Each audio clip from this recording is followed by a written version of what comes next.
Exploring the bizarre. Your e-ticket ride into the world of the paranormal. Strap yourself in as we traverse the universe exploring the unexplained. UFOs, ghosts, lost worlds, cryptozoology, as well as other dimensions. It's time to take back the night. Now, your electrifying hosts of Exploring the Bizarre, Timothy Beckley and Tim Swartz.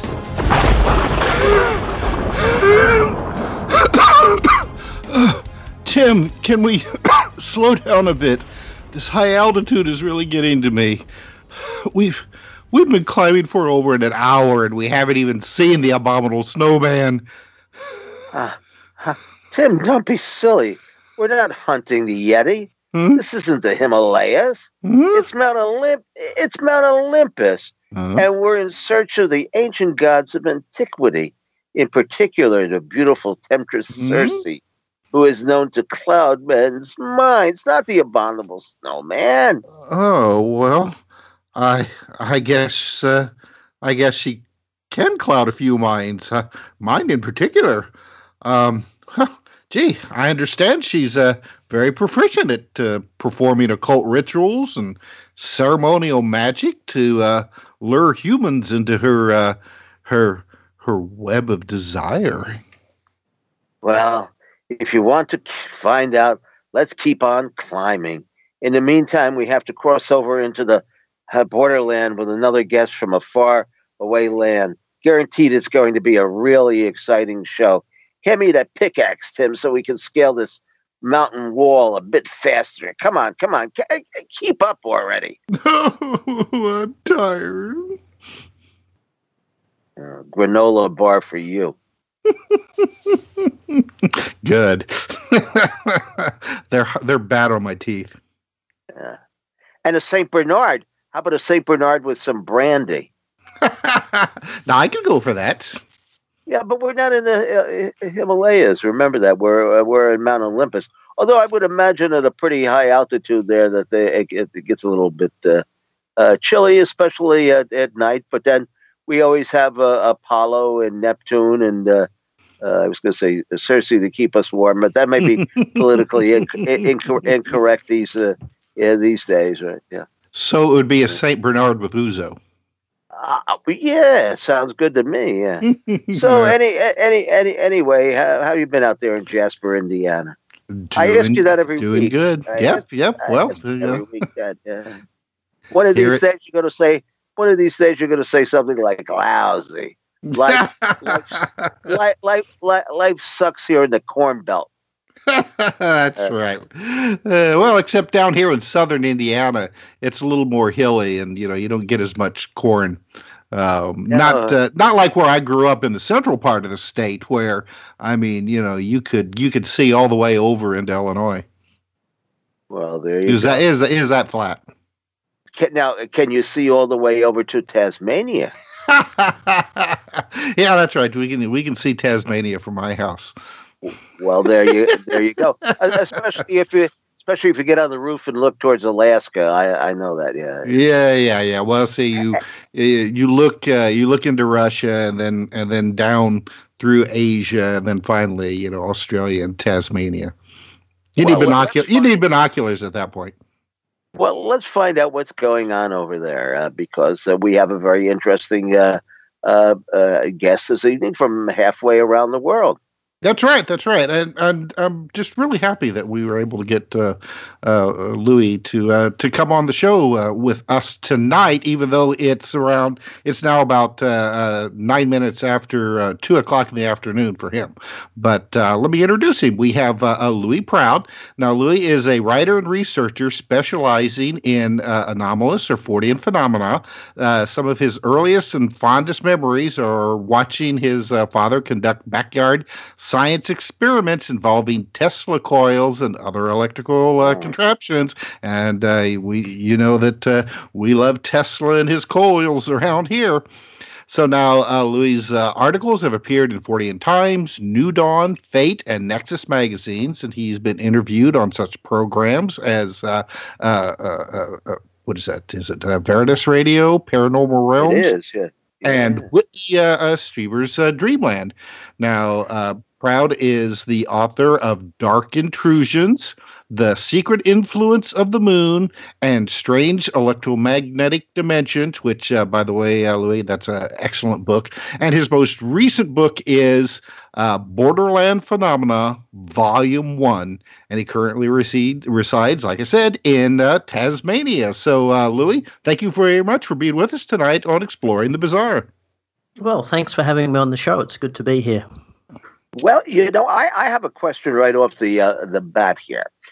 You say that you're a student of 14 phenomena, and I guess we all are to some degree. I'm sure we all influenced by the writings of Charles Fort. But you use the term borderland.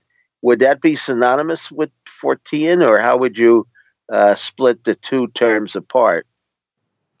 Right. Well, I mean, in this case, the reason I use that term is because I'm of the opinion that paranormal phenomena lie on the border or edge of this reality, sort of being neither here nor there, but somewhere in between, and that they occupy a sort of liminal realm, which is, of course, comes from the Latin limen, meaning threshold. So that's the reason I use that very specific term. And I also subscribe to the theory, too, that we occupy or reside in a multiverse, that there are other universes out there, and that perhaps when we catch glimpses of things like UFOs and ghosts and that sort of thing, we're actually witnessing things that have sort of kind of bleeding through from some other world or dimension. I'm not too sure how that necessarily ties into sort of 14 phenomena, but certainly that's one way to, I suppose, approach these things. It's by no means a new theory, but I think there's more and more evidence to support it, thanks to advances in science and all the research that's being done into, other universes and that sort of thing. But yeah, I'd certainly say that I'm a student of the 14, I suppose, and I certainly admire Fort's writings and also John Keel as well, and more contemporary 14. So yeah. Mm-hmm. What topics would you put into that category? You mentioned UFOs, a poltergeist. Yeah. Would that be part of it? Yeah, absolutely. I'd say more or less anything that's sort of classified as paranormal, sort of more or less does kind of originate from the borderland, I suppose. I think of this as all existing under that sort of heading of I suppose, yeah, or rather having that sort of liminal quality. I think that's really the crucial thing here. And as I said, that term means threshold, and the reason I got interested in all of this is that this was in my early 20s. I wrote a book called Dark Intrusions. The reason I wrote that book is that I'd had many sleep paralysis experiences. And sleep paralysis is a fascinating phenomenon. It's related to the hypnagogic state, that state between being awake and being asleep, which is very much a liminal state. And when you're in the sleep paralysis state, your body is paralyzed, you're and essentially asleep, but your mind is awake and you're very much conscious. And all sorts of weird things can happen. You can have many sort of so-called hallucinations, and that can include things like hearing voices and being touched and all sorts of things. So it can also lead into out-of-body experiences and so on. But that delicate state of consciousness, that liminal state, that seems to be where the paranormal arises, I suppose. So that's really how I kind of approach these things. I've had, I can't say that it's a sleep paralysis, but I do know that I've had a few psychic experiences that were kind of in that the state just before you knock off to fully being unconscious. I mean, that does seem to alter our brain waves, perhaps, or cause something to fluctuate. Do you have can you think of a particular evening or an event that happened to you that would illustrate what you're speaking of more specifically?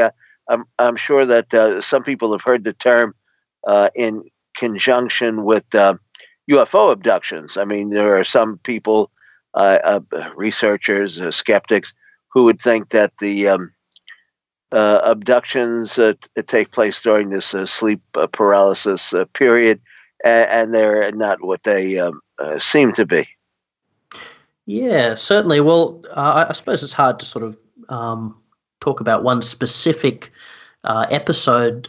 Certainly, I cover this in quite some detail in my book, Dark Intrusions. But certainly, many years ago, so this would have been when I was in my early 20s, where my sleep paralysis experiences were very intense.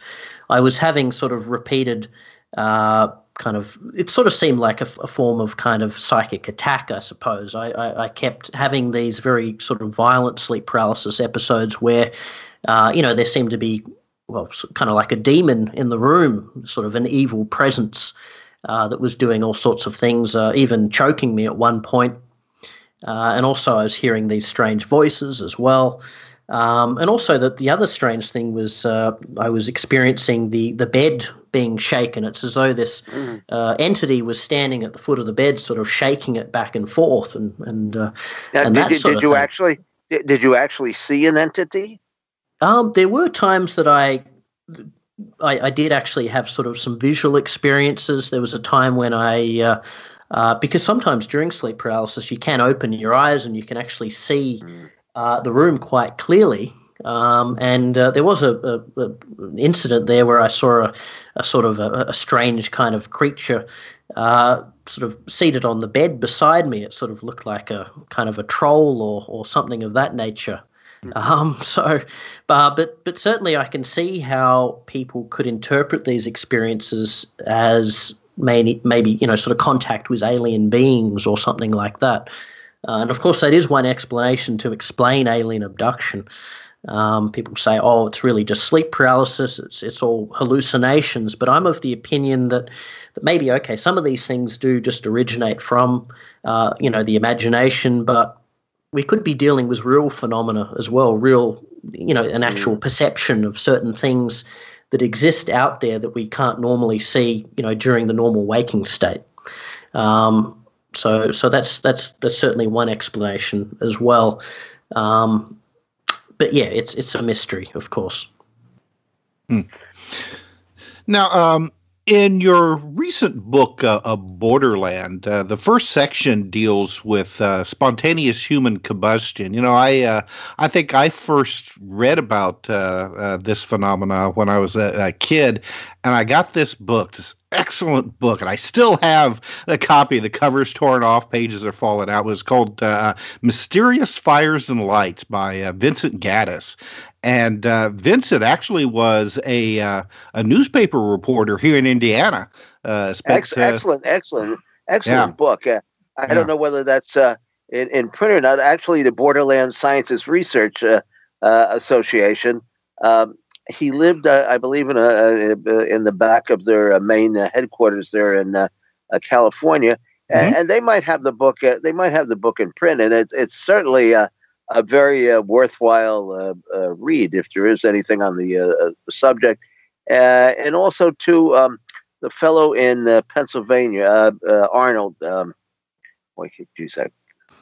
Get his first name, but he's written quite a few things on Larry. It's Larry Arnold, isn't it? Yeah, Larry Arnold. Yes. In fact, he's written a huge book on the subject, and I remember we did an excerpt on the Chicago fire, which was some sort of spontaneous combustion and wasn't, accountable by Miss O'Leary's cow knocking over the lantern and setting the barn on fire. In fact, there were many episodes of, it might have been started by meteorites or something, because there were fires all over that area of the country, on that night or the night after, 94, and so forth.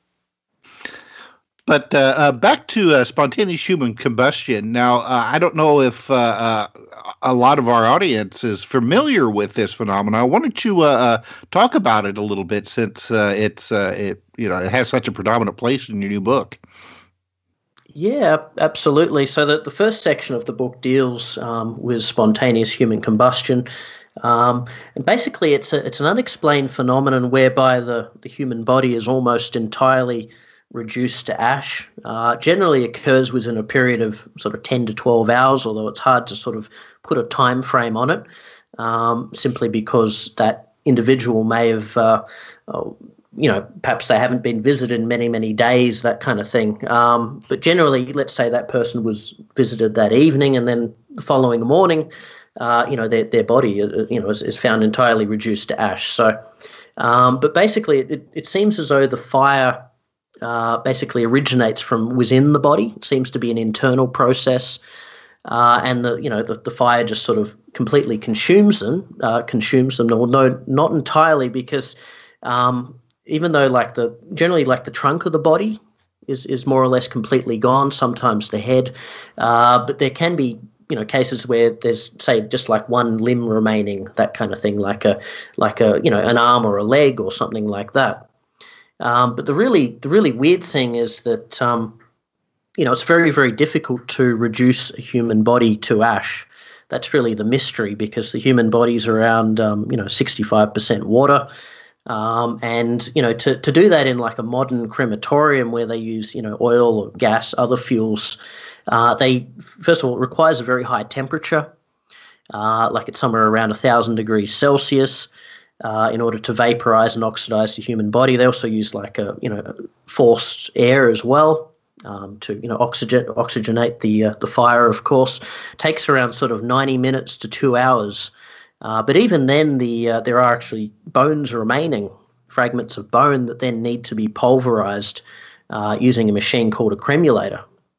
But in spontaneous human combustion, in a lot of cases, the bones are completely reduced to ash. So that's really the very mysterious thing is how's this process achieved, and from where does the energy originate to produce something like spontaneous human combustion?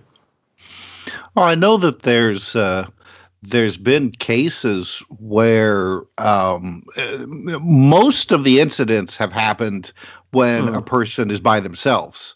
But correct. there's been a couple of cases that I've researched where somebody will just burst into flames right in front of their family members, and the fire is extremely hot and seems to resist conventional means of being put out. People have like thrown water on them, and it just seemed to fan the flames. And there was one case, I think this took place maybe in the 1980s, where there was a homeless fellow in, I think it was London, where the fire brigade found him in an area. He was still alive, but there was a slit in his stomach, and a flame was coming out of it that the fireman said it was like a blowtorch. Like a blue blowtorch, and it was making a roaring noise as it was coming out of his stomach. I felt like that. I felt like that earlier today. Too much Indian food for you, Tim. I swear. But what do you think is the root cause? And I realize this is just speculation, of course, on all of our parts, but to have this fire, which really does seem to come from inside, and to resist conventional means of extinguishing it, there has to be something a lot more unusual than somebody just falling asleep on an overstuffed easy chair while smoking a cigarette. Yeah, absolutely. I mean, there's a whole range of different theories that have attempted to explain spontaneous human combustion. I suppose we should deal with the the sort of orthodox scientific explanation, which is that it's called the wick effect. You've probably heard of it. It's where the human body's likened to a sort of candle, only inside out, with the clothing representing the wick and the fat of the body, the fuel or wax. And so this theory maintains that that there's always an external source of ignition. That the person, say, catches their clothes on fire, and of course generally it's like an elderly person. Let's say they're quite invalid, they find it hard to get around and that sort of thing. So their clothes catch on fire, it starts to melt the fat, and then that's sort of drawn into the clothes in the manner of a wick, and they just sort of continue to burn. And they have done experiments on pig carcasses where they sort of wrapped a pig carcass in a blanket, set it on fire. They always used in these experiments as some sort of accelerant, like petrol or something like that. But the experiments have been very very disappointing, in the sense that the amount of burning that was observed was certainly nothing as extreme as what you see in SHC. So yeah, certainly that theory falls short in many respects. But I subscribe to the theory, and this is a theory that you mentioned Vincent Gaddis before in his, and he wrote that remarkable book, Mysterious Fires and Lights. And basically he came up with the idea that SHC is a form of subconscious suicide. He actually likened it to poltergeistry.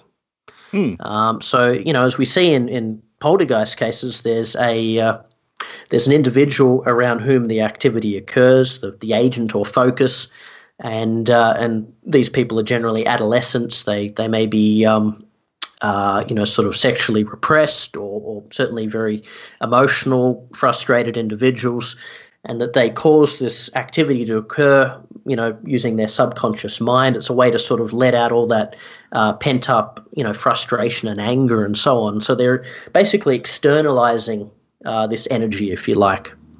And so Vincent Gaddis posited that in the case of spontaneous human combustion, it's a form of subconscious suicide, and it's actually, a case where the energy is being internalized, and that these people are essentially committing suicide.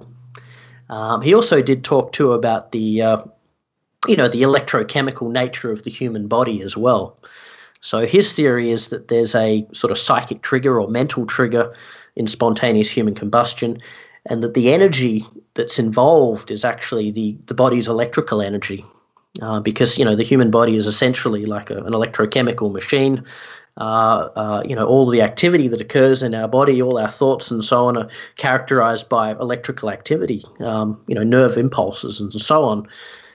So maybe what's happening is there's a psychic trigger whereby essentially there's sort of a malfunction, I suppose, or a failure within the body's electrical system, which is triggered by negative suicidal thoughts, and then that causes spontaneous human combustion.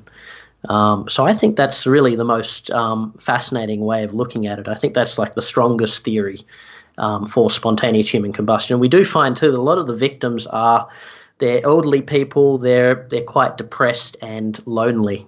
And in that famous case of Mary Hardy Reeser, back in 1951, she was certainly very depressed in the weeks leading up to her death, and certainly that evening before she died. She'd been Louis, quite I'm gonna troubled. have to interrupt you here because we have to go to our hard bottom of the hour break.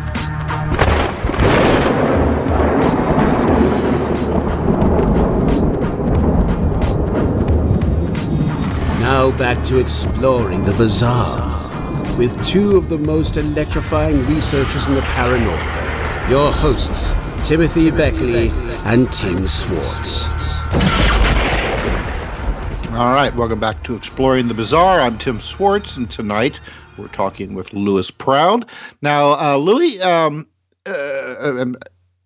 you were talking about the case of Mary Reeser, which I think for a long time she was kind of the poster child for spontaneous human combustions. Why don't you go ahead and finish your story about what happened with her?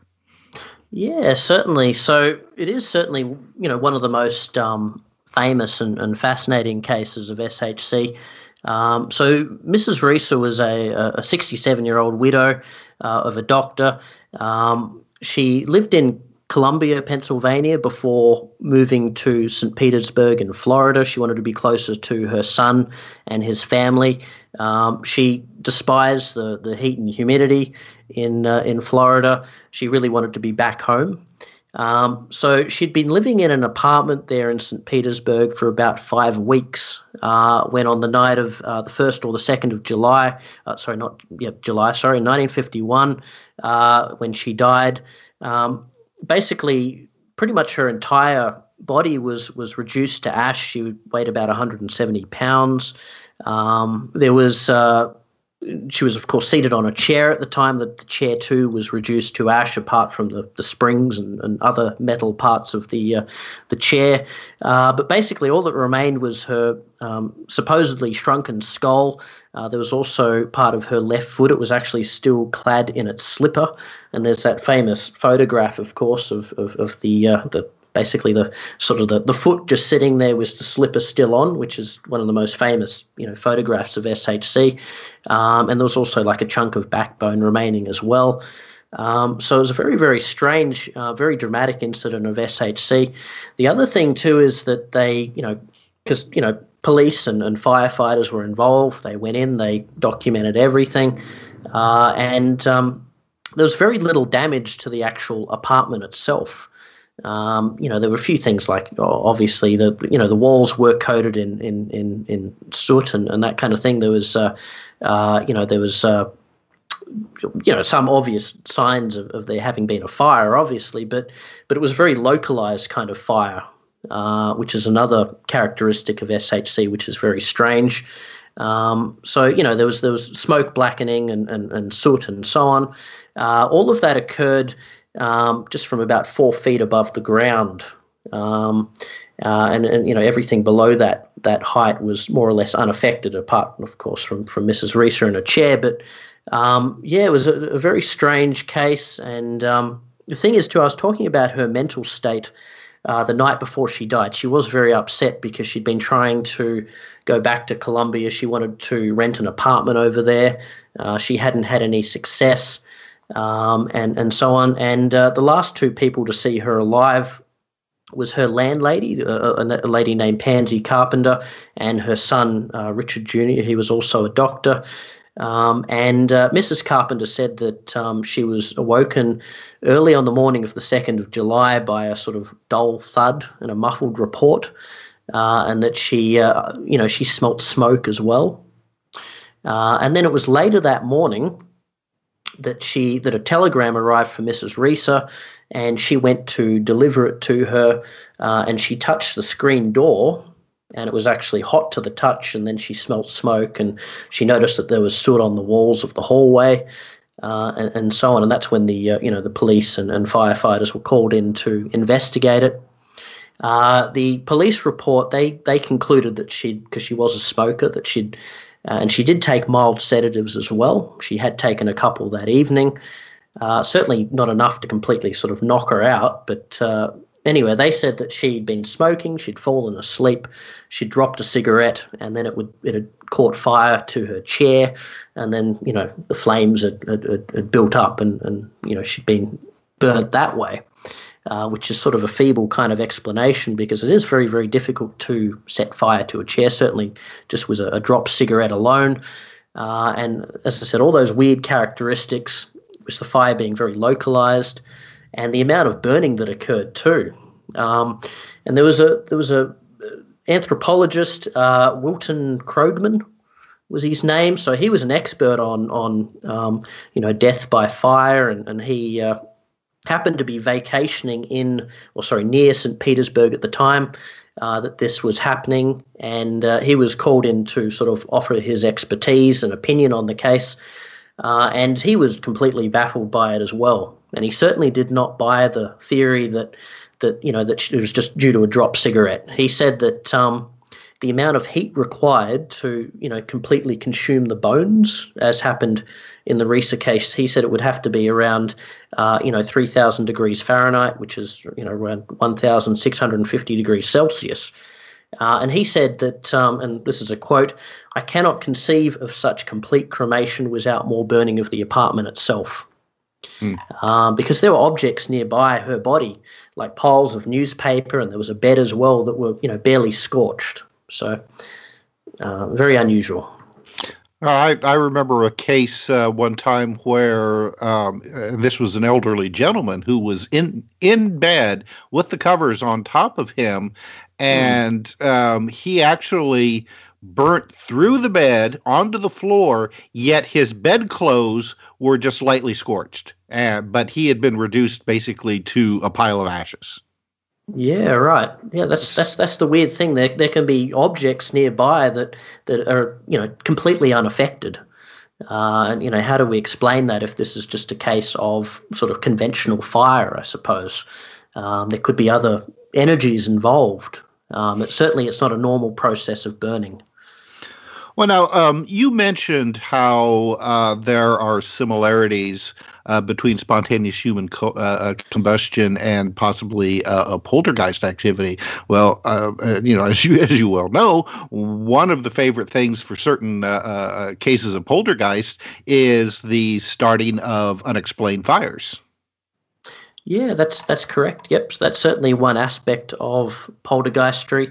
And in my book, I sort of note the similarities between some of these poltergeist fires and what occurs in the case of spontaneous human combustion. So the starting of fires is certainly, it's not as common as, say, like rapping and banging noises and the throwing of objects and electrical disturbances and so on. But there are some very well documented cases of poltergeist fires, and these cases do continue to crop up every now and then. There was a famous case in Amherst in Nova Scotia, and the Great Amherst Mystery, as it's called. That's a case that I discuss. It's happened 1878, 1879, involving a young lady named Esther Cox. But basically, the poltergeist entity in this situation kept sort of, because they were able to apparently communicate with the entity by means of rapping noises and that kind of thing, and it sort of kept threatening to burn down the house. And there were, these fires just sort of spontaneously erupting in various parts of the house, and the family members were very, very scared and concerned. They had to run around and sort of put them out and that sort of thing. But it really seemed to be a form of sort of psychological torture. It's as though the entity was trying to place everyone in a state of fear and anxiety. But yeah, that's a fascinating case of a fire poltergeist. But yeah, there's quite a few cases I discuss in my book. You may have heard of this case from 1932 in I'm not sure if I've got the correct pronunciation here, but it was Bladenboro in North Carolina. And there was a gentleman there, Council H. Williamson was his name. He and his wife, apparently in their house, over a 3-day period, there were some 20 fires that just erupted spontaneously and inexplicably in various parts of the house. They seemed to target mainly sort of very specific items, window shades and curtains and bedclothes and stacks of paper and that sort of thing. And there was also an incident too where, there's been a few cases of this where, in this case it was his daughter. Other accounts say it was his wife, but she was standing there with a dress on, and apparently the garment just suddenly caught fire, and it was basically just totally reduced to ash or a charred rag. The thing is that in a lot of these poltergeist cases where there are fires, the fires are very specific. They, as I said, they target sort of very specific items, and sometimes objects nearby are completely unaffected as well. And also what's been observed is the fires are often blue in colour. Sometimes they don't actually cause any burning to people as well. In this case was his daughter, Williamson's daughter. Apparently she was completely untouched. She hadn't been burnt at all. But yeah, as I said, the fires are often blue in colour. Sometimes they emit no smoke, and they're very localised. And I think one of the best books that talks about poltergeist fires is one by a guy, Lyon Playfair. He was a British researcher, the late guy Lyon Playfair, I should say. He died a few years ago. He wrote a book called The Flying Cow, and he was basically his research into paranormal phenomena in Brazil. Really interesting book. But there was one case that he talks about. It happened in 1970 in Sao Paulo, and there were all these, fires erupting in this house, and there was an incident there where the police officers came in. They were investigating it, and they noticed that there was a mattress burning. And the police officer, he actually cut it open, and the fire was actually, it originated from the middle of the mattress. So he was able to cut it open, and then he saw that it was, sort of glowing hot inside. You could see actually no flames present, but then as I said, that relates to spontaneous human combustion, because the fires seem to originate from within the body of the victim. And then we see in poltergeist fires, once again, it seems to be an internal process. So there's some definite, very interesting similarities there. Well, we investigated a case that took place there in Brazil, and the island of the Corrales, I believe it's pronounced, where this entire town was literally besieged by some vampire-type object that came down and actually sucked the blood out of individuals, and there were fires associated with that, and a couple other cases in that vicinity. There was one where two soldiers were on duty in a fort one night, and these two balls of fire came down from the sky and scorched them fairly bad. Now, I think you've mentioned a ball lightning as possibly being a source for some of the UFOs, but that doesn't seem to fit, because from what I know about a ball lightning, it's a rather quick phenomena where the ball lightning may be visible or maybe in existence for just a few seconds and not for a prolonged period of time. Yeah. Yeah, well, certainly that is one theory, that ball lightning may be responsible for certain cases of spontaneous human combustion. But basically, ball lightning it's a very mysterious thing. It was only really acknowledged, by the scientific community in like 1969 or thereabouts. Even though there were so many reports, they basically dismissed those reports because they sounded too outlandish. But basically, with ball lightning, it's called ball lightning because it's generally associated with thunderstorms. So these are basically just small balls of light or fire, if you like. They're generally about the size of a grapefruit. They can be red, orange, yellow, etc. And usually that's true that they don't last for very long. They basically either disintegrate or they explode, and sometimes quite violently as well. And they can sometimes emit like a hissing sound. And when they do explode, sometimes they leave behind a very distinct odor like ozone or burning sulfur. And those sorts of things. The cases that I'm really interested in are cases of apparently intelligent ball lightning. Oh yeah. Well, yeah, we had the Brown Mountain lights in North Carolina here, where the objects appear in front of people as a spontaneous ball of light, but as they approach it, it will disappear and then reappear behind them. And the balls of light are actually seen rising up from the mountains and shooting over shooting up into the sky and so forth. Yeah. I mean, as I understand it, that would be more a case of what would be called earth lights. Earth lights, yeah. Yeah, and they're spook lights, ghost lights. Exactly. Yeah, the various terms are used to describe them, but in Australia they're called the min lights, for example, and it's something too that the Aborigines have apparently been observing for a very long time, even before Europeans arrived. and they always associated them with, like spirits or the work of sorcery or something like that. And also, if you look at the Foo Fighter phenomenon too that occurred during World War II. I was just going to mention that. I was going to ask you about that. Yeah. Yeah, exactly. So some of these playful, inquisitive balls of light that the pilots saw during World War II that really sort of, we're talking about something that really sort of kicked off the whole UFO phenomenon, I suppose. It wasn't just Kenneth Arnold's famous sighting, but really, all these reports of Foo Fighters, that sort of really kind of brought it to the public's attention, I suppose.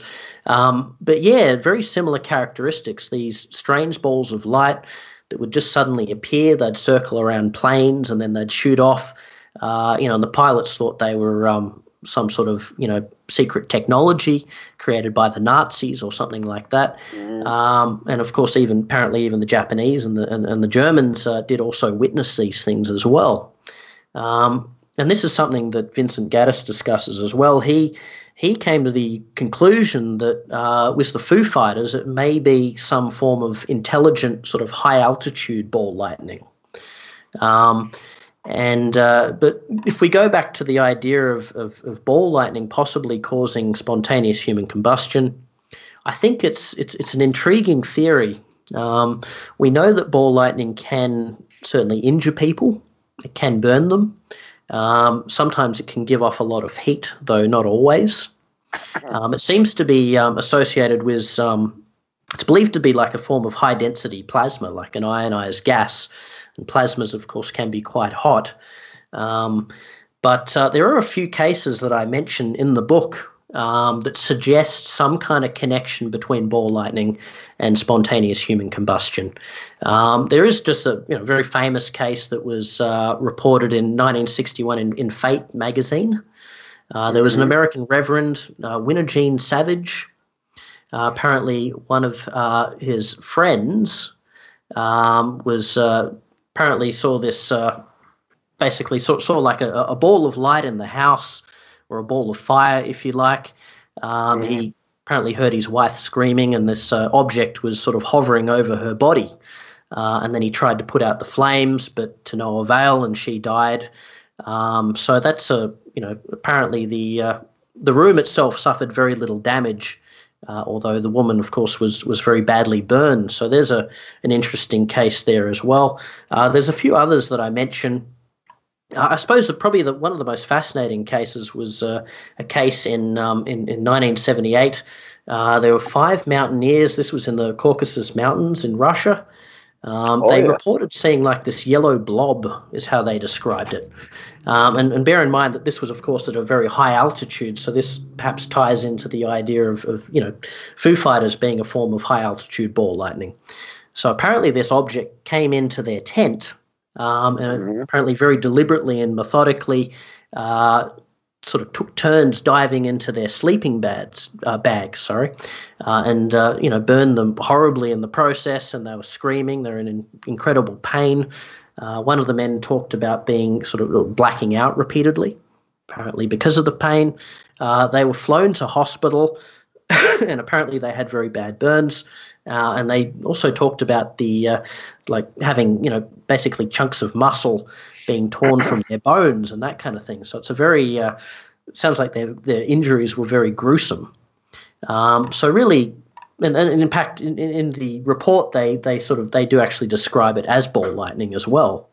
But the thing we need to bear in mind, they all died from this, right? I mean, there were no survivors.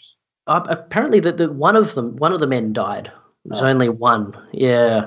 But the thing is, with ball lightning, when we use that term, it could be, or it seems to be referring to a whole range of different things.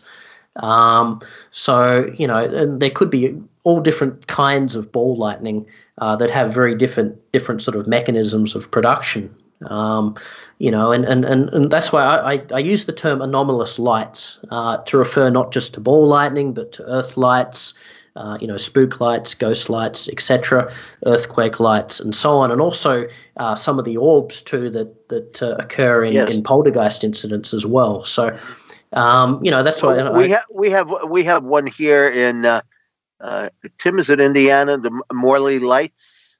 Yeah, the Marley Lights. No, that's in Missouri. Oh, Missouri. Okay. Yeah, that's in Missouri. Yeah. But these things are different, appear different sizes, and some of them now have even started appearing inside the homes of some of the witnesses. Very peculiar, very long-lasting phenomenon. I mean, it's been going on for years. Our friend Ted Phillips has investigated the case pretty thoroughly. In fact, Tim, he's due to come on. I don't think we've had Ted on in a while. No, we need to get him on sometime. Yeah. Hey, Louis, we've only got about 3 minutes left in this segment, so I want you to let our audience know a little bit more about where they can find your books, and if you've got a website and things like that. Yeah, absolutely. So. The book Borderland Phenomena Volume 1, of course, you can order it online from Amazon and Book Depository and a range of different online bookshops. So it's easy to find. My website is louisproud.net. I'm also on Twitter as well, louisproud2, and on Facebook as well. So, it's certainly easy to locate my videos as well on YouTube and articles and books and so on. Yeah. What's your YouTube channel? Oh, okay. Well, basically, you can just if you just type in Louis Proud, you should be able to find some of my videos. So I've produced a few videos, giving various talks about different topics and. Oh, you got to watch that. Yeah. Yeah. And anything on a local phenomena in Tasmania there that would be part of the. Look, I mean, I certainly I have been sort of looking into a few cases here in Tasmania, and I am currently working on basically just doing research at this stage on Volume 2 of Borderland Phenomena, which is going to look into mysterious disappearances and that sort of thing. And the Valentich, Frederick Valentich case is one of the cases that I'm going to be investigating, and also trying to find some look at some new evidence as well, and try and interview people and that sort of thing. And of course, I live very close to the Bass Strait, which is where the incident occurred. He was just flying from Melbourne to King Island. This was back in the 70s. So, very famous mysterious disappearance case. Oh yeah. All right. Tim, I have to interrupt you here because we need to go to our break. Louis Proud, thank you very much for being with us on Exploring the Bizarre.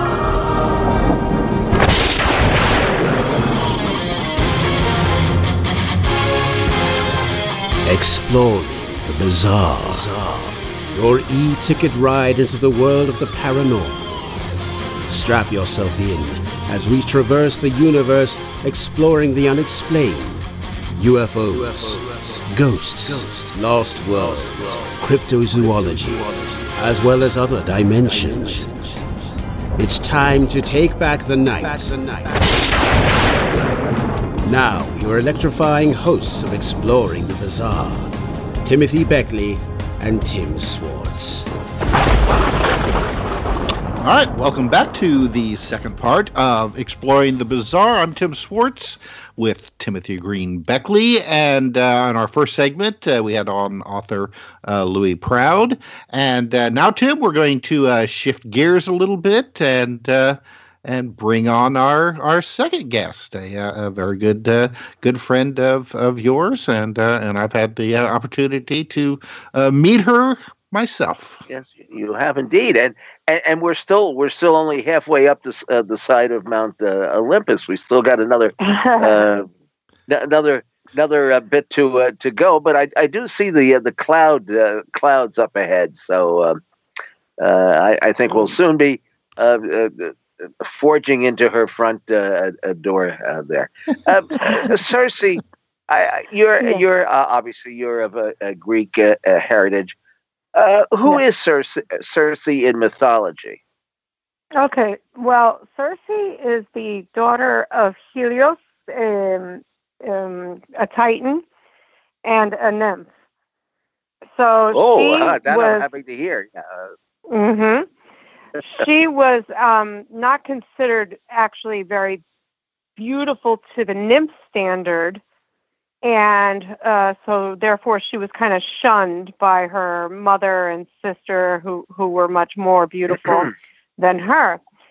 And so she would sit with her father quite often and talk with him and get to know about being a Titan. And came upon one time, she found that she was able to use magic. And when she started it was something that was innate. She didn't know that she knew how to do it, but she just did it.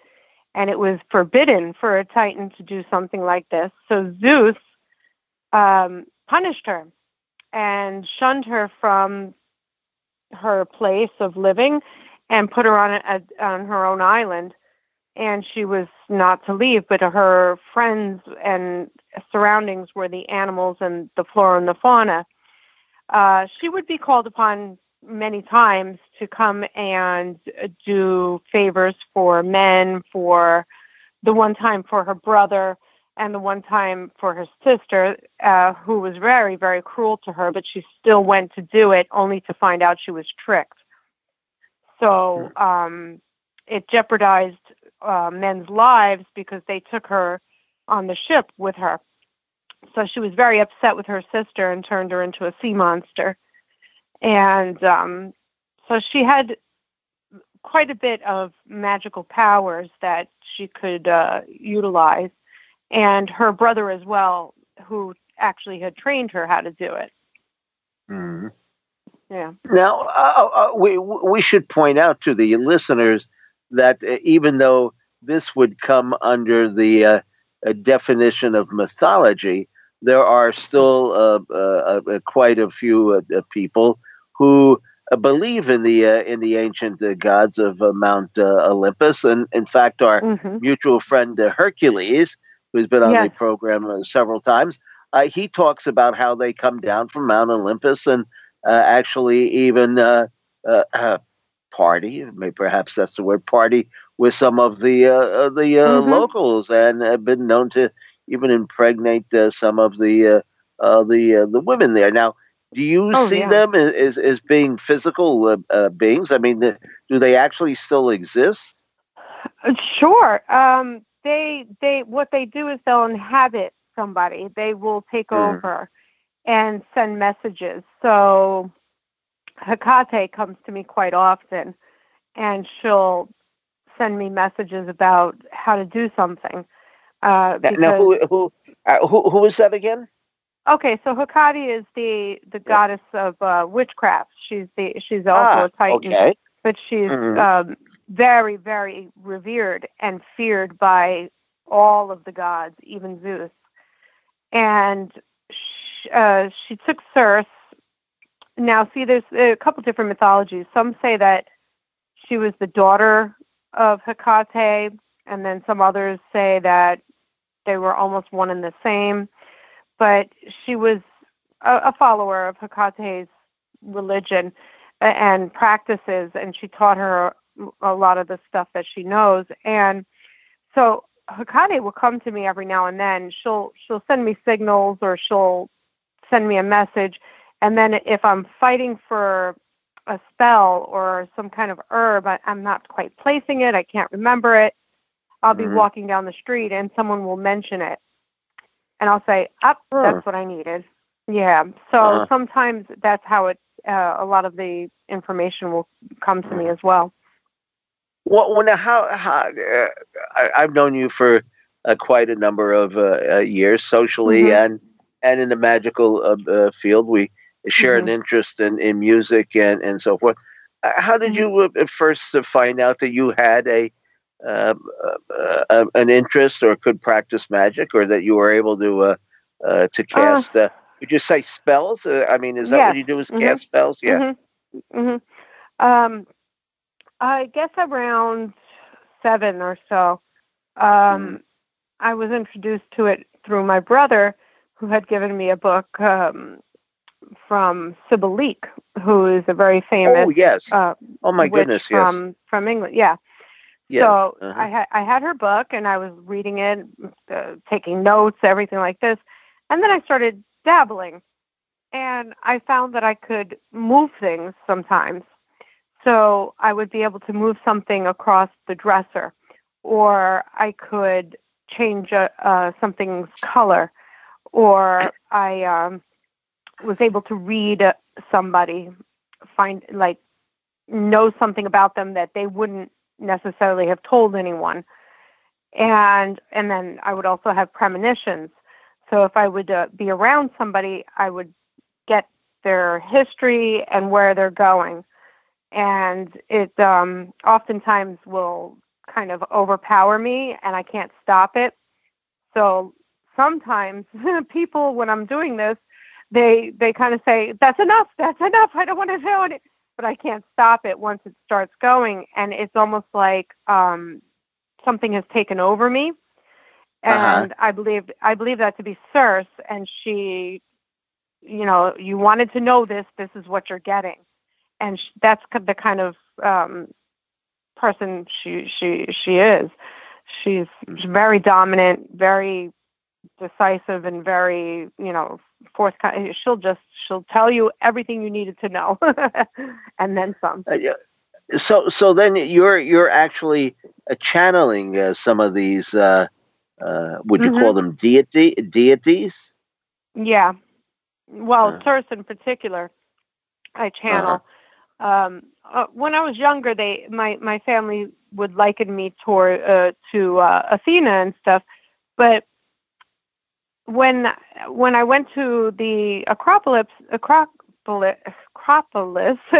I noticed that I wasn't drawn to Athena per se, but when I walked onto it, the guards kind of like bowed.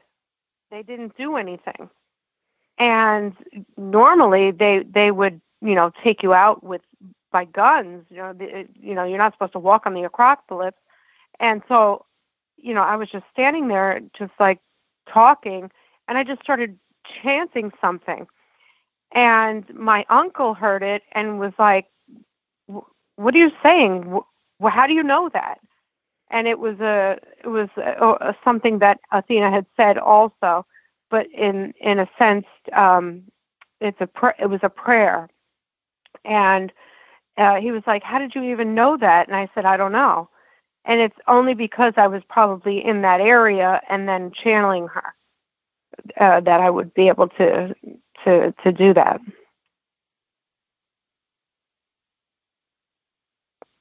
Tim? Yeah. I think he's there somewhere. Oh, is he there?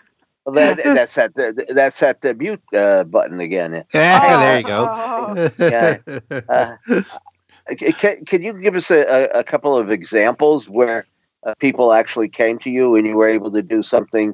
Would you say that the spells that you do, are they all positive spells, or do you engage a little? No. I won't do. Somebody had asked me one time to do a hurtful spell to somebody because she was mad at her boyfriend. So I did it. Oh yeah. Now, of course, you get those kind. So of course I did it, but it came back threefold, and she fell down a flight of stairs and twisted her leg. And I said, "Well, I'm sorry." And she's like, "But you're the one who did the spell." And I said, "Yes, but you asked for it." So it came back to her, and it was, with bad repercussion. So I will not do anything like that now. It's more positive. It's for benevolence, anything to do for the wellness, and usually not selfish reasons. It has to be for the goodness of all. So you're not taking from somebody to give to you. So, and a lot of my jewelry has that already casted into it. So I usually use herbs and crystals as well in resin to fortify the spell, so that when you wear it, it generates the spell even more powerful. Mm-hmm. Now, okay, suppose I came to you and I was interested in some sort of spell for health. I could certainly use that at the moment. How would you pick? Would you pick candles and oils and incense and so forth? Okay, so incense is for just ambiance. Yes, the candles are very important. The way we're set up is very important. I usually cast a circle to enclose you so that no harm can come to you while the spell is happening. And then you can use oils, herbs. I usually use herbs because I'm an elder practitioner, and that's the source in me. I have to use herbs, and the herbs are very important. You can rub them, you can take them as a tea sometimes. So that's what I would do. Now, oftentimes people will have me do readings for them too, and I do tarot readings, and that's when I go into the trance and I get taken over and everything comes out. And I had a friend over, and I was doing, let me try it. I just want to ask a couple of questions. I'm like, okay. And started doing the shuffling and everything. And all of a sudden I'm like, who's Rachel? Who's Rachel? And she's like, what are you talking about? What do you mean? That was what my parents were going to name me before I was born. And I'm like, okay. And so it just all of a sudden starts coming to me, and I can't stop it. And she was like, stop doing that. And I'm like, okay, well, who's this person? And she's like, would you stop that? That was one of my uncles. Oh my God, I can't believe it. I'm like, okay, he's dead. And she goes, yeah. I'm like, well, he's saying hello, and she's like, I can't believe you can do this. Oh my God. I said, yes, it always happens like that whenever somebody gets me into, readings or any kind of spells or anything like that. I start all of a sudden picking up other in the ether coming in. Well, I know that probably one of your most requested types of spells would be love spells, but aren't those problematic? Oh, yeah, because you never know what you're going to get. So you may end up... The stalker. That's right. You may end up making it too powerful, and then they will never leave you alone. So it's best to do self-love spells, in that you generate love and then love will come to you. So you could use the rose quartz and then carry that with you, and then that will just emanate the positive energy of love, and that will attract a lover to you. I would very, very much caution never to put a love spell on somebody, because that's when you get into the tricky territory of them becoming a stalker, and then you have bigger problems. Plus, you may not end up liking or loving the person that you wanted in the first place. And then you can't shake them. Yeah, well, stuck with them. Well, and plus, I mean, doesn't it also have to do a lot with you shouldn't try to force somebody else's will, to bend to yours, to have fall in love with you and all that. Again, it's a selfish reason, and that's why I stay away from selfish requests. There's nothing for, like, if somebody I want money, everybody does. How about success? How about looking for something that will bring you money instead of just being greedy and saying, I want money? Or, there's another example that I'm thinking of. Somebody had asked me to do. They're like, oh, I want this person to leave me alone. I'm like, do you really? Or do you want them to just back off? Because if you go too far, you might end up hurting that person, and then they can be hurt. And then that comes back threefold on you. So they were like, oh, no, okay, maybe not. Okay. I'm like, yeah, you could just make yourself undesirable towards them, and then they'll leave you alone. But don't ever say that you want to get rid of somebody. Now, how would you classify your magic? I mean, do you have a name that identifies it or separates it from other forms of a Wiccan magic, let's say, for example, or Enochian magic, or right? See, when I first started, I did New Forest, which is Sibyllique's. Oh yes, right. And then Laura Cabot also I became friendly with, and so I picked up a lot of her ways too. But I also mix. That's right. That's right. We went to Salem one time. Mm-hmm. That's right. That's right. And I have photos of you in the stock in the middle of town. Yeah. Mm-hmm. Right. But my I don't exactly know what it would be considered, because I also do a lot of shamanistic Native American mixed in. Most of my magic is all herbal, crystal, and spell. So there's I do moon magic, a spell with moons. I could do water magic. So there's a whole array of things that. Well, now what is water magic? Okay, so a lot of the water magic is divination. So looking into it and seeing what's to come, or what's the answer. Also, that's one where you can deteriorate something. So let's say you have a bad habit and you want to get rid of it. You'll take a string and tie 9 knots of thinking of this bad habit, put it into a river, and as the string deteriorates, your habit will go away. I had a lady who used to do readings when I had the Occult Center, and she did candle wax readings, where she would actually drip the candle wax into a glass of water, and at first I was kind of skeptical, but it's the first time I'd ever seen that. And yet she was very, very accurate with it.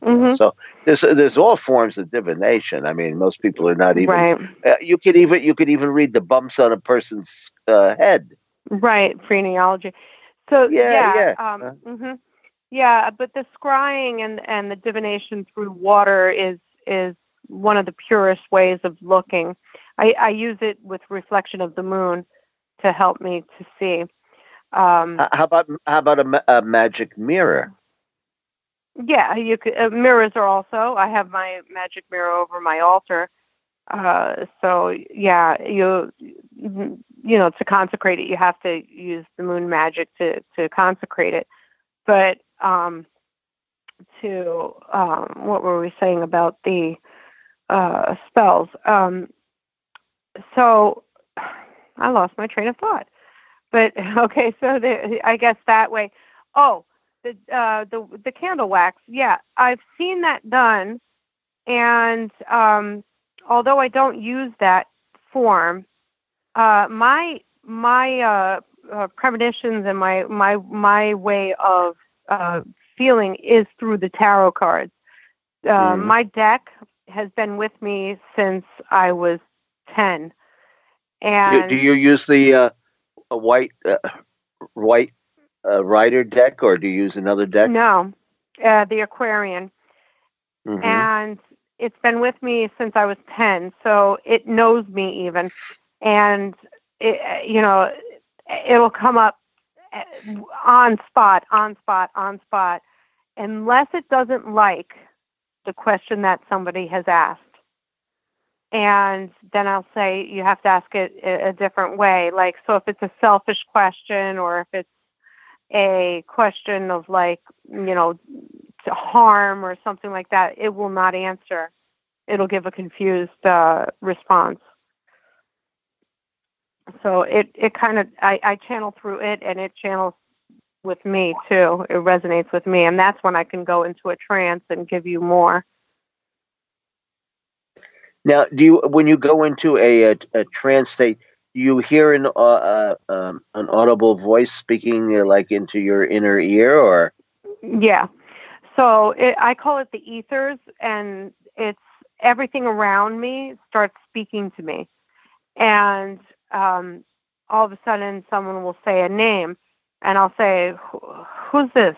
Does this name ring a bell?" And the person, yeah, I had an aunt, or I'm like, "I'm sorry," and I'll just keep going on, and then tell them something personal about the person, and they're like, "How did you know that?"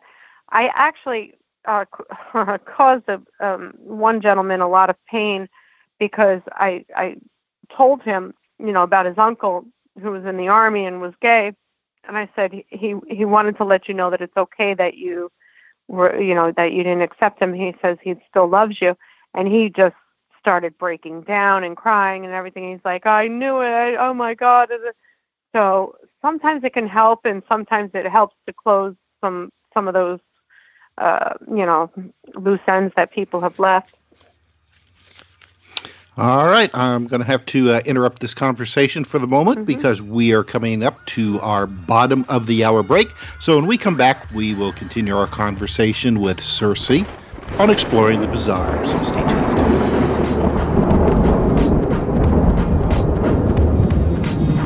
Now back to Exploring the Bizarre with two of the most electrifying researchers in the paranormal, your hosts, Timothy Beckley and Tim Swartz.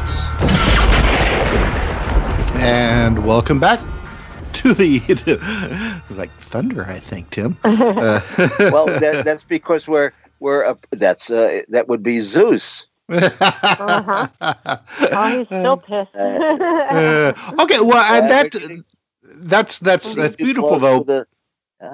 Too close to the top of their domain, yeah. Well, that's beautiful, though, because that really goes into the question that I was wanting to ask about, what is it, or what was it, about Greece and, the ancient gods, or maybe the not so ancient gods, that has made it so special that, we're still talking about this stuff today. Tim, we've had Hercules on before, and I've heard this from other people who say that, the old gods of Mount Olympus, they haven't gone anywhere. They're still around, that there's still villages in Greece that, continue to worship the gods and even have, communications with them, even though they don't, talk about it naturally, because of the, Christian and other, majorities out there. So what is it about Greece that has made it so special all this time? Well, I guess I would say that the gods were human. They had human qualities. They were not above, although they would come down to earth all the time. They would mingle, have children with human people. They would mix all the time. Dionysus would go to a party and get drunk with his people and stuff like that. They were with us all the time. So it wasn't like, oh, they're a god and untouchable, we'll never see them. No, they came down, and they would always be mingling with us and always participating and watching and giving us gifts and giving us information, trying to help us. They kind of toyed with us and liked us at the same time. So yeah, that's an interesting point.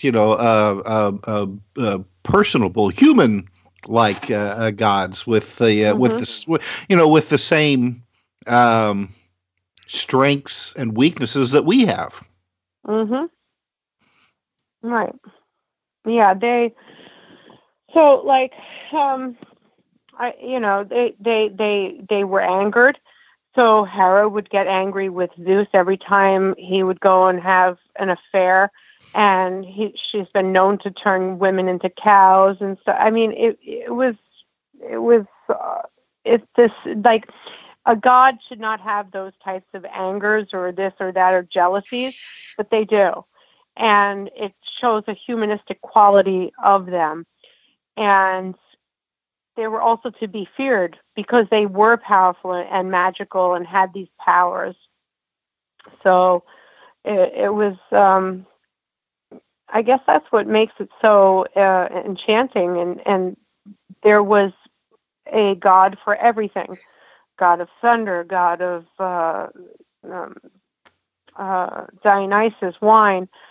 You had the goddess of the hunt. You had, so there was all of the different gods and goddesses that you could pray to or give thanks to for your benefits or for blessings. And it's interesting because they took over from the Titans. So the Titans had been first. And Zeus's father was a Titan, and Kronos ate all of the children, and then Rhea didn't want him to be eaten, so she gave him a stone. He ate the stone, and Zeus came back and killed his father to free his brothers and sisters of the pantheon. So the Titans kind of fell from grace in that sense, and they are lesser known or lesser looked upon, except for like Prometheus, who gave fire to man.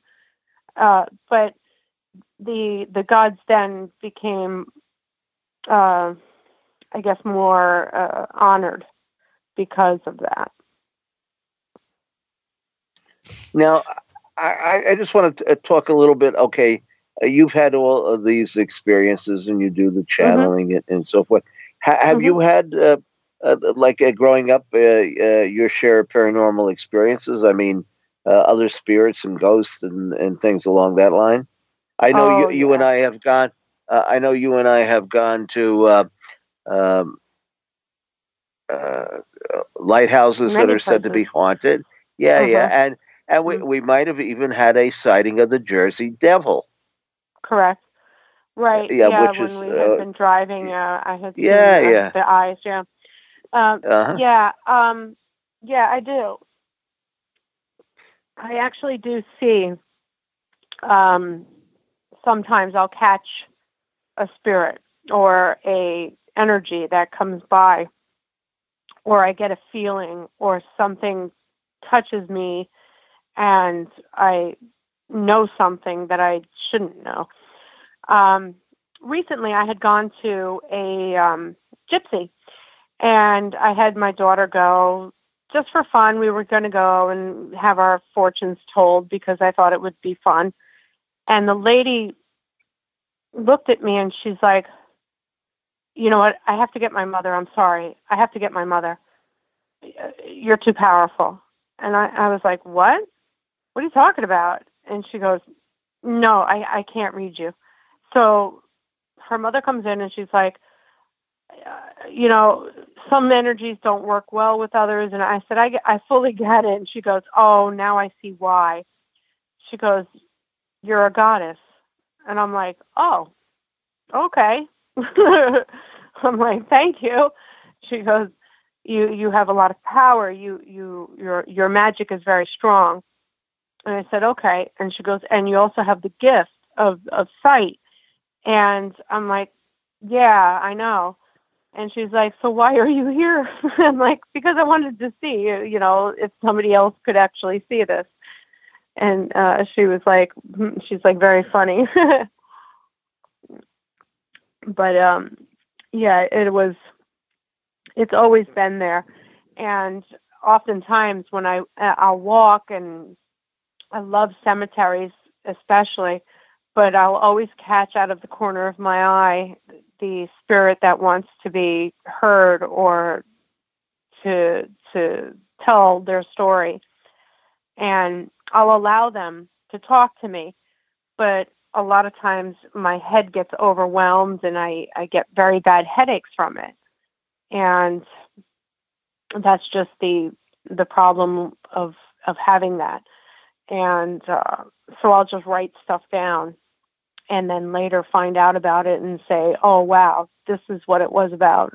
Okay, now it makes sense. So that happens quite a bit. Well, what is your what am I trying to say? Cosmology. I mean, do you see that we exist in parallel universes? I mean, are these deities on Mount Olympus, are they on the same physical realm as we are, or are they in a higher dimension? Or well, I would say it's a combination of it, because they're first of all, if you go to Mount Olympus today, they're not there. I mean, physically, they're not going to be there. Actually, there are several places that are thought to be Mount Olympus, so we're not even sure you and I would go to the same one. Oh, well, okay. Well, when I was in Greece and I went to the Mount Olympus that they said, you know, you don't see the gods there, but if you go to their oracle, there's a transcendent effect that happens to you that, if you know you're susceptible for it, will overcome you, and you start to feel them. So I guess that would be another form of dimension or state of being, because I've picked up a lot of times when I went to oracles, I'll pick up the sense of the God that's supposed to be there and hear what they want me to hear. And that, and also translate a message. So we did go in search of the Oracle of Delphi. That's correct. Apollo's. Yeah, that was quite a hike. I don't know if I'd be able to do that now. I know that people, was. People actually, I guess, stood in a line going back more than a mile or so, and kind of had a walkway that was sectioned off the cobblestones, and then finally they got to the where the oracle was down, I guess, in the crevice or something, sniffing her vapors. The vapors, right? Yeah. Which now they believe is poison, so that's why they think that she had hallucinations and stuff. Yeah. But oftentimes you have to have an altered state in order to be more open to receiving the gods or the information that they want you to have. So actually, there was more than one. People think of the Oracle of Delphi as just being one oracle, but I think there were a few. Yeah, and she sat on a pedestal of some tripod. Yes. See how I am Greek. I have come down. I have come down from Mount Olympus to mingle with all of you. There you go. Yeah. So yeah. So now, you've kind of just come forth from the shadows, as far as this public work goes. I believe, right? I mean, or at least you're giving a little bit more attention to the subject and putting yourself out there. What are your intentions? I mean, what do you hope to convey, and who do you want to convey it to? Well, mainly it's just whomever needs anything. So, for example, my friends often will come to me and say, "Hey, do a reading for me," or "Hey, do this," and I'm glad to do it. But on the larger scale, to be out there, I sell my jewelry and have that reaching people to help their lives to help them with what their goals are and their spell crafting. And, you know, if I'm at a pop-up shop, I'm glad to do a reading for somebody then too. And I never disappoint. People are always, I can't believe it. You're too accurate. And the thing is I was always very scared of it. And when I was younger, I thought it was really cool at the time. But then I was called a freak. I was called all kinds of things. And so I didn't talk about it. I didn't want people knowing about it. But I would know things that other people didn't know. And it was like, how could I be quiet about this? And now, you know, hey, I'm a lot older now. I'm much more confident in myself. And I figured, you know what? If I could help people, and if they want information, or if they want a reading, or if they want to know something, they can come to me, and I'll help them, guide them as much as I can. But be prepared that a lot of it is going to be very, very freaky, because I know things, and even people I've known for many years will say, "Oh my God, nobody knew that, not even you. How did you know that?" For example, I'm sure, Tim, you know Flo, and I read her, and I was naming all of her aunts and uncles in France, and she's like, "How the hell do you know their names?" And I'm like, "I don't know. I'm getting their names." And I said, "And your middle name is from that?" And she goes, "Oh my God, nobody knows that." And I'm like, "Okay." And she goes, "Stop it. You're freaking me out." And usually that's the reaction I get. So I kind of always shied away from it. But now it's like, maybe there's something to be said. Maybe there's some, like, if I could help people to find closure, to find happiness, to find a path, to find their way, instead of just like, "Oh yeah, you know, I could name all your uncles and aunts." No. How about finding the path, finding a way? Where do you want to go? And then I could tell you, because I'm channeling right now, and I could see the path for you. A lot of times people don't believe, so I have to kind of prove it by saying all of this stuff beforehand. And it's like, by that time, I'm like, I'm tired. So it's like, if I could get past that and say, "Okay, now do you believe me? Okay, now let me tell you what you really need to do now." And then I'm able to get them back on a path. And Melissa, one of my friends, I had done her reading, and she asked me, you know, "What do you see for me?" I say, "You had an interview downtown." She goes, "Yeah." I said, "Take the job. It's not going to be somewhere where you're going to stay for a while, but you'll make money, and then you're going to find another job." And she took it, and she took it, and she found the job afterwards. So it's like, it's helping people to move on a path. Well, now you mentioned that you use, I guess, talismans and amulets and different kind of jewelry. Do you try to correlate? That's not the word. Try to correlate a person with a particular piece of jewelry. I mean, does it kind of like jump out, at you and say, "This is for Bud, or this is for Alice or Jane or whatever"? Yeah, because I read chakras. So if I notice that one of the goals you want, and your chakra's out, okay, I'll mix those two stones together to help you balance it better.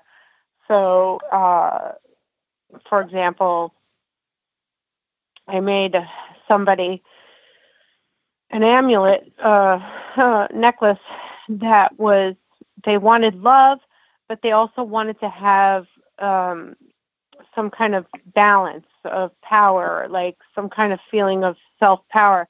And I said, "Well, that's because your sacral is out of order." So I put garnet there with that.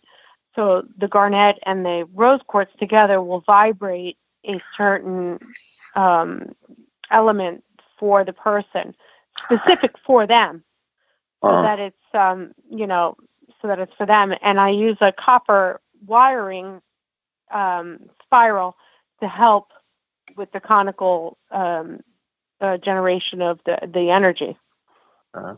I just did a book, in fact, which I gave you a copy of the other day, about my a friend, the late Wally Elmark, the White Witch of New York, and she now her favorite thing was, and your daughter has a green streak in her hair, exactly like Wally. Very synchronistic. Very strange, very bizarre. But now Wally thought that there was a significance with silver jewelry. She had a great affinity for silver because she thought it aligned with the goddess Diane. I mean that was her. Yeah, the moon goddess, right? It does. Yeah. Yeah, that's very true. Yeah.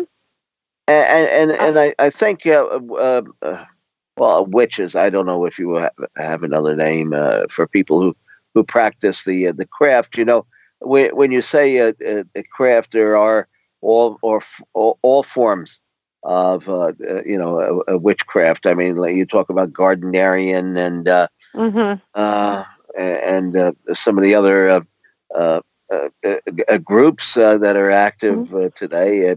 Paganism. I mean, I guess that's what we're talking about. I don't know exactly what the definition for paganism is, but I guess it's anything that's not Christian in concept. So what is your next step then? How do people get to you? Are you doing any shows or? Okay, well, I have a website on Etsy, and it's Night Witch Crafts, NYTE Witch Crafts, and they could find the jewelry there. And if they don't see something that strikes them, I will always be glad to make something for them. I do a lot of pop-up shops, mainly in New York City. What is a pop-up shop? I'm not familiar with the term. Okay, so it's a couple of hours. I pop up in a place, and I sell my jewelry. I do readings, and usually I'll announce it through social media that I'll be at a location and to come. But my on 8th Avenue between 28th and 29th Street, I will be there on Saturday nights, starting in March. And so I'll be able to do readings, and my jewelry will be there for sale, as well as I'll take orders even if people would want their own, if they don't want the ones that are there. I mean, I'm very glad to craft something for somebody, a spell if they want one. And I do also satchels if they need medicine for themselves. So I do a wide variety of different things. So you can come find me there. And what's the address there again? It's 372 8th Avenue. Mm-hmm. And is it a store or it's a bar. It's a bar. I've been in there. Sure, yeah. Yeah. And you get throw in a little music even from time to time. That's right. I'm going to be having some bands there, and I'll have my table set up. And of course, I'm there. So if you need me, I'm there, and I'll read for you. Well, I'm looking. And when is your first evening? We're hoping to have it in March, in the towards the middle of March. Well, that's. I guess I'll tell you, and then you could tell everybody. Well, yes. We'll absolutely. We'll flood the city with notifications. Well, I know we're reaching. Tim, aren't we getting close to the midnight hour here? Yep, we're at the coming up on the 1 minute mark till the end of the show. 1 minute right now. Oh no! And we didn't even get a chance to talk about. We didn't even get a chance to talk about familiars. Our favorite one being Jeff the Talking Mongoose, the eighth wonder of the world. That's right. And there's a plug for our latest, or one of our latest books. And Tim, you did a great job on that. You and the late Harry Price. That's right, and of course your book about the late great Wally Emlark. Yeah, and David Bowie and Mark Boland and Freddie Prinze Sr. and Juan Bodie and President Eisenhower, the whole bit. That's right. All right. Well, thank you, Cersei. Thank you, Lewis Proud. We got to shut her down for the night, Tim. So good night, all. Good night, Tina. Good night, Tina. Good night, Peter. And good night to whoever you are. Good night, Moon. You've been listening to Exploring the Bizarre with hosts Timothy Beckley and Tim Swartz. They're taking back the night by jetting non-stop across the cosmos in search of the truly bizarre and totally unexplained, with you as their co-pilot. Thursday nights at 7 p.m. Pacific, 10 p.m. Eastern, on the KCOR Digital Radio Network. For more information on Exploring the Bizarre and hosts Timothy Beckley and Tim Swartz, check out their KCOR Digital Radio Network page. Follow their YouTube channel at MRUFO 1100. Exploring the Bizarre.